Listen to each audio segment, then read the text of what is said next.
Hi, I'm Cecil Mills. This is the world's largest pollution-free automotive engine research laboratory here in Converse, Louisiana. Thanks for watching my video. I need some subscribers, so I'm going to please subscribe. I just made a video for my nephew and I start thinking about stuff. I'm trying to get on YouTube and people need to hear what I'm saying. I watch all the YouTube channels and people talk about their Ferrari, their Lamborghini, their Corvette and their turbocharged, and people like Engineering Explained tell, how this and that works, or they explain stuff like thermal efficiency. I'm into mechanical efficiency and thermal efficiency, and I think those two things are closely related. Most of the automotive world seems to think there's no connection between the mechanical efficiency of the engine and the thermal efficiency, which is how good is your gas mileage. So today I want to talk about a dirty little secret. I kind of told about this with Sky. Get you a pencil right now. Get you a pencil and you can do the math. I'll tell you a couple little simple things. Here's some numbers. We're talking about Engineering Explained and stuff. Engineers go by numbers. So every gallon of gas has 5.5 pounds of carbon. You mix that with the oxygen from our air during the combustion process, and that makes at least 20 pounds of CO2 and other poisonous gases, plus particulates and stuff. Particulates are really bad. They go down in your lungs, and so we do that 400 million times a day just in the United States. So you can figure 5.5 pounds times 400 million, whatever number you come up with. Or you can use 20 pounds of CO2, which is not breathable. It's maybe it's not toxic, it's deadly. It's what Dr. Kevorkian used, the suicide doctor, to dispatch his patients with. So, okay, write these numbers down. 5.5 pounds of carbon in a gallon of gasoline. The combustion process makes 20 pounds of CO2, and I'm being nice about that. It's more, a little bit more, depending on the air-fuel ratio. Never mind that. You'll see it in my other videos. So we do that 400 million times a day, and that's 25% of the world's daily usage of gasoline. And, diesel, I'm sure, is mixed in there somewhere.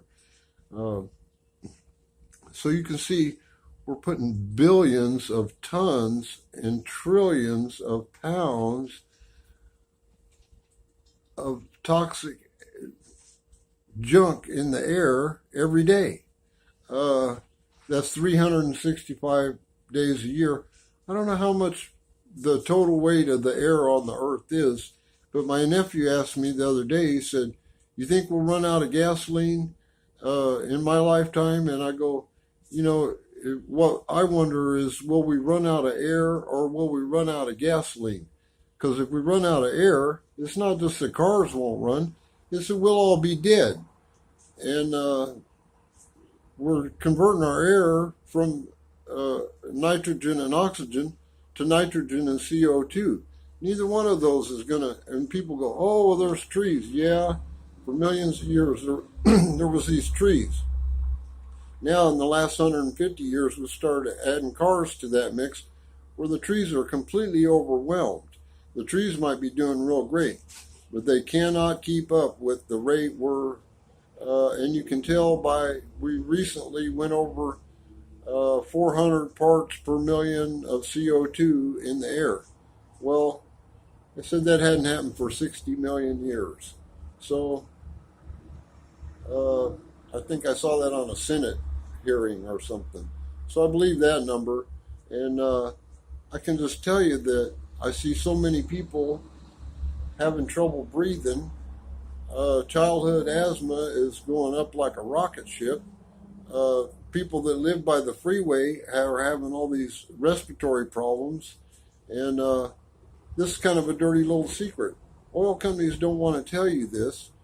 I don't have no doubt that oil companies are responsible for putting the cleanest fuel there is on the terrorist list. So get your calculator and crunch those numbers, and you'll be amazed. I'm amazed. I grew up being a tune-up mechanic, and it took me a long time till I came on this idea that how much air are we really converting? Because this is not a subject that they tell you about on Engineering Explained or any other YouTube channel I've seen.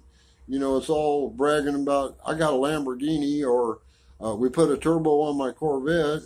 What do you think was going to happen? Sure, it picked up, you know, but that's still a clunker. Those are 3 out of the 4 strokes of those gasoline engines are parasitic, you know, and people are making outrageous claims. I see now they're claiming Mercedes-Benz has upped their thermal efficiency to 50%. I don't believe that. They want us to say that. They want us to, you know, people say all the time the stupidest stuff, how clean this gasoline engine is. You know, it'd be cleaner if they could up the thermal efficiency to 50%. But if one of the 4 strokes of a gasoline engine is a power stroke, that's your mechanical efficiency, that's 25%. And that's not counting bearing friction, cylinder wall friction, you know, just momentum change and velocity, acceleration. As your engine revs up, you know, there's momentum that is a resistance. So to say the engine has 50% thermal efficiency, I get it. They're saying, oh, it's recovering lost heat by the turbocharger. I don't know if I believe that either. You know, it can pump more air into the engine. Yes, it's more powerful, but it uses twice as much air and twice as much fuel. If you truly double the thermal efficiency of the engine, you would double the gas mileage of that engine. And so I don't see that happening. But I also see, you know, I've had 2 commercials taken off of TV. CNN twice, the 2 commercials from Shell Oil and the Oil and Gas Institute. And they start running the Oil and Gas Institute. You know, I like that commercial. It had a Willie Nelson soundtrack. And they started running again on Katie Couric on the NBC Nightly News, and I called them up, and they took it off. You know, it was a blatant lie. And that's how, you know, I see all these car companies saying, oh, how efficient their car. No, that's the same old engine as a Model T had. Just, you know, got better valve springs where it'll rev up. The connecting rod's stronger where it'll rev up. It's got better porting at the cylinder head where more air will flow through it, or maybe a turbocharger or supercharger pushing it. But underneath, it's the same old 4-stroke gasoline engine. And I'm pretty sure that the oil companies are the ones that want the cleanest fuel there is that you can make from water and solar energy. Gee, how cheap can that get? Oil companies don't want you to know that. And that's the dirty little secret right there.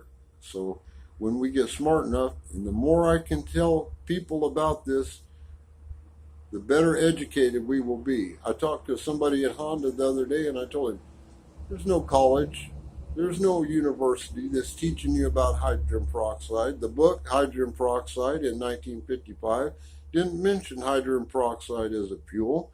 The government uses it every day at NASA, the Air Force, probably the Army, DARPA, you know, but they got to know this is the cleanest fuel. It's the only fuel I know of after more than 40 years as a mechanical thermodynamicist. It's the only fuel I know of that can put oxygen back in the air. Well, that's what we need now, because the stuff we're breathing, I believe a lot of our health problems, respiratory problems, lethargy, you know, our brains don't work as good if they don't get enough oxygen. Well, our CO2 is up to 400 parts per million. that means our oxygen count's down. And people say, oh, well, no, it's not a result of human activity.